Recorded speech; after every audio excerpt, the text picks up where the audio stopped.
The Philippine-Canada garbage dispute is finally over, as 69 containers of what its officials called illegally transported garbage was sent back to Canada on June 1st, 2019, averting a war between the Philippines and Canada, and ending what had been an embarrassing 6-year dispute between the countries.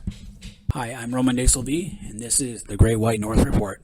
Ships carrying Canadian trash arrived home from the Philippines, just in time for Canada Day. Happy Canada Day, Vancouver.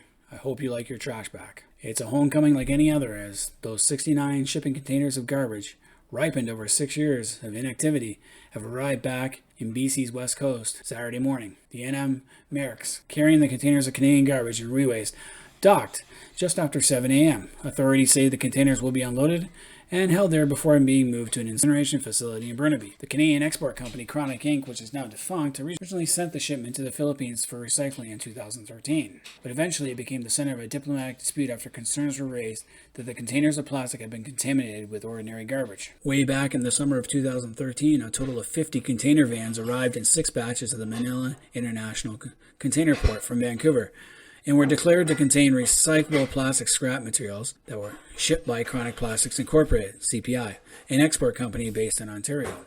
Turns out at least 48 containers were containing household trash. The Department of Environment and Natural Resources says the Bureau of Customs should send it back after it was not claimed by the consignee, Live Green Enterprise. When opened by the Bureau, they contained plastic bottles, plastic bags, newspapers, household garbage, and used adult diapers. The discovered wastes are classified as hazardous as per Toxic Substances and Hazards and Nuclear Waste and Control Act of 1990. It was decided by the Philippine government not to open the rest of the containers, fearing that they too contained hazardous waste that could further contaminate surroundings. According to the Department of Health, disinfecting the 18 opened vans cost the government 20,000 pesos, which is about 393 Canadian dollars, which is a lot less than what Canada gives the Philippines in foreign aid. Now, to be fair, in February of 2014, charges were filed against Adelpha Eduardo, owner of Chronic Plastics, and its licensed custom owners, Leonora Flores and Sherjan Salden, for violating the Toxic Substance and Hazardous Waste and Nuclear Waste Control Act of 1999. They were also accused of violating the Tariff and Customs Code of the Philippines. They were the Filipino partners of Ontario-based Chronic Inc. The other owner of Chronic Plastics, Jim Marcos, was completely surprised by the accusations, as this was only the second shipment of plastics sent to the Philippines that were bought from a Vancouver-based recycling plant. That company is now defunct, and the shipment was not claimed by the consignee, Live Green Enterprise, from Baliti, city of San Fernando, Pampanga, Valenzuela City, Philippines. And I searched for it online and could find only one reference to it online at freightnet.com. Now, back in the spring of 2014, the Department of Foreign Affairs starts sending letters to the Canadian Embassy in the Philippines requesting for assistance in shipping the garbage back to Canada. And the Canadian ambassador at the time, Neil Reeder, tells the Department of Foreign Affairs during a meeting that his government would like to explore with the Philippines options for processing the rest of the shipment in accordance with Philippine law in the Philippines. Reeder also told him that the Canadian government has no domestic or international authority to compel the shipper to return the shipment to Canada. While Canadian law imposes penalties on violations of import-export laws, it does not provide a mechanism to compel the return of illegal shipments to the port of origin, which has become the bone of contention between the Philippines and Canada for the last 5-6 years. In 2015, despite calls made by various local environmental groups, then President Benigno Aquino III says he did not discuss the issue of the illegally shipped Canadian garbage in Manila when he met with then Canadian Prime Minister Stephen Harper during a state visit in May of 2015. According to Aquino, the issue has been addressed locally and there has been recent developments in the case. Meanwhile, the Manila City Council adopts a resolution seeking to remove the 50 shipping containers of garbage from Canada. The contents of at least 26 containers were dumped at a landfill in Capas Tarlac, Philippines, between June and July 2015, despite protests from environmental groups in the area. Now, 3 times the Philippine government has sent diplomatic notes to Canada. The first 2 notes relay the Philippine government's request for the Canadian government to assist with the re-exportation of the containers and conveys its objections to the presence of those containers of garbage. Now, when Canadian Prime Minister Justin Trudeau, during his first visit to the Philippines to attend the Asia-Pacific Economic Cooperation APEC Summit in November of 2015, he's pretty non-committal on the calls for Canada to bring back the 103 container vans of trash. He says the issue exposed a problem that needs fixing within our own legislation. Bullshit. All you have to do is make a phone call, have somebody in the government call up a company that's willing to bring those garbage containers back to Canada. It's quite simple, but he didn't do it. All he said was that going forward, we need to ensure that if a situation like this were to arise once again, that the Canadian government has more power to actually demand action from their companies responsible. That worked out well. The company's no longer there. It's defunct. Trudeau also said that I believe there are loopholes here that we are allowed to be skirted, that we need to make sure we close both for Canada's interest and for our good relationships with our neighbors. Somebody got paid for shipping this stuff, and it sure wasn't Macus. So Trudeau's been aware of the problem since 2015. It's now 2017. Again, nothing's been done. This is beyond belief how this could take this long for our government to figure this out. And he goes to say that it originally came from Canada. We had legal barriers and restrictions that prevented us from being able to take it back. And in a follow-up in November of 2017, unlike his statement when he first went to the Philippines in 2015, Trudeau said it is now theoretically possible for Canada to bring back the garbage that was illegally shipped to the country. But he doesn't make a full commitment to move the garbage out of the country yet. Well, why didn't he get it back in 2017? Why didn't he go back? It shouldn't have taken this long. Sometimes it is possible to and go around things if it's in the best interest of the country. Trudeau also emphasized that it came from a private business, and says that both the Canadian and Philippine government needs to iron out certain details, including who should shoulder the cost of the shipping back the trash to the country of origin. Basically, Trudeau doesn't want to pay for it. He'll waste so much money on foreign aid and other welfare programs, but can't shell out a couple of $1,000,000 to ship trash back. Meanwhile, we give $1 million a year for one panda. Come on. So here we are now in 2019, and the garbage still hasn't even left the Philippines. It's still sitting in the port of Manila, rotting away. And that's just ludicrous. Even though Trudeau clearly knows about it, he's been advised, he's been sent diplomatic notes, and nothing's been done. April of 2019. A few years ago, the same thing happened with garbage from South Korea and Japan. And what happened? Within a couple of months of their governments being notified that there was illegal trash imported to the Philippines, the governments of Japan and South Korea sent a ship right away. They paid for it themselves, and they shipped the garbage back. Why the hell can't Canada do that?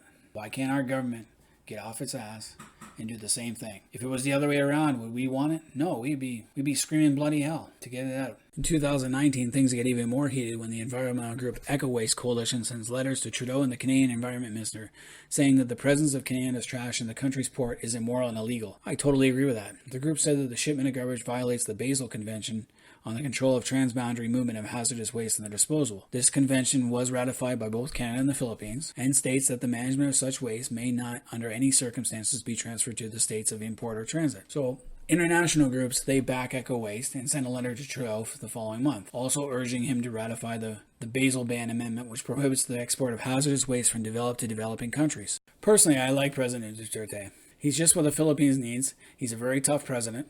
He proved that when he was mayor of Davos City in Mindanao, and he turned it from one of the worst cities in the Philippines to being one of the best and cleanest. He's also done so much to clean up the Philippines as it is. He helped clean up Manila Bay, Boracay, and stopped a lot of the corruption, especially in the airport. My wife, who's also of science, she loves Duterte. He does talk with his mouth a lot, but he backs it up. Would he have gone to war with Canada over some garbage? Probably not, but he would have shipped it back over, but not go to war. So we averted war. Yay! Almost as bad as the Turbot War that we had in the 90s with Spain. Now, Canada was disappointed by the Philippines' reaction to recall its ambassadors. Well, what the hell else were they supposed to do? In April 2019, things get really interesting when President Rodrigo Duteurte tells Canada to take back its garbage and threatens to declare war if that country fails to do so. He says, "The garbage of Canada, I want a boat prepared. I give a warning to Canada. Maybe next week they better pull their thing up or I will set sail to Canada. It's coming back. Prepare for a grand reception. Eat it if you want," Duteurte asked. Picked a pretty good timing because Canada Day was coming up, and by the time the garbage got here Saturday morning, it was Canada Day weekend. In April, the Philippines also recalled their ambassadors and consuls in Canada over Ottawa's failure to comply with the deadline to take back the garbage the Filipino officials say was illegally shipped. Foreign Secretary Theodore Locsin Jr. tweeted that the Philippines shall maintain a diminished diplomatic presence in Canada until the garbage is shipbound, which it is now. That drastic move is the latest strain in Filipino relations with Canada under President Rodrigo Duteurte. It had been 6 years and still no resolution to something that could have been fixed quickly by making a phone call, hiring a boat, either in Canada to go over the Philippines and back, or one in the Philippines already that was willing to do it, and get going. Should have taken 3 months, 4 months tops, not 6 years. It's a failure of the Trudeau government. I know it was started under Harper's regime, but something that fell in Trudeau's lap, and he dropped the ball big time. Now, the Canadian government said through its embassy in Manila after Duterte's provocative remarks that it is strongly committed to collaborating with the government of the Philippines to resolve this issue, which means they were quaking. Trudeau was quaking in his boots. It said it was aware of the Philippine court ruling that ordered a private importer to ship the waste back to Canada. Canadian law means that the garbage couldn't simply be moved overnight.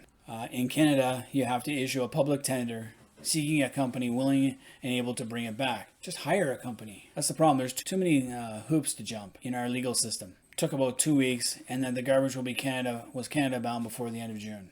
And what you did, it left on May 30th. Canada renegotiated, and they finally found a ship on May 30th that will take the garbage back to Canada. And it is now in Canada as of yesterday. Trudeau is living in a pipe dream. I really don't understand where Trudeau gets off on all these human rights issues to other countries. Goes spouting them off. Now, this isn't the first time that Duteurte and Trudeau have butted heads. Duteurte also revived attacks on Prime Minister Trudeau over a helicopter deal that he canceled himself earlier that deal. Duteurte had called off plans to buy 16 attack helicopters from Canada in February after news came out that the Prime Minister was reviewing the deal over human rights concerns, which is complete bullshit. The agreement is stipulated by the Trudeau government for the estimated $300 million deal said helicopters could not be used for combat. What else would you use combat helicopters for? If you've ever been to the Philippines, especially in the Mindanao area, they have a couple of rebel groups. They had the Abu Sayyaf back in the early 2000s that were kidnapping foreign tourists and beheading them. I was in that region at the time. They also have the Mindanao Islamic Liberation Front, or MILF for short. I think those guys need to change their name on that one. And they also have communist rebels in other parts of the Philippines. In February, Duteurte offered nearly $500 bounty for each communist rebel killed by the government forces to save on anti-insurgency costs, and said the insurgents are easier to hit than birds because they have bigger heads.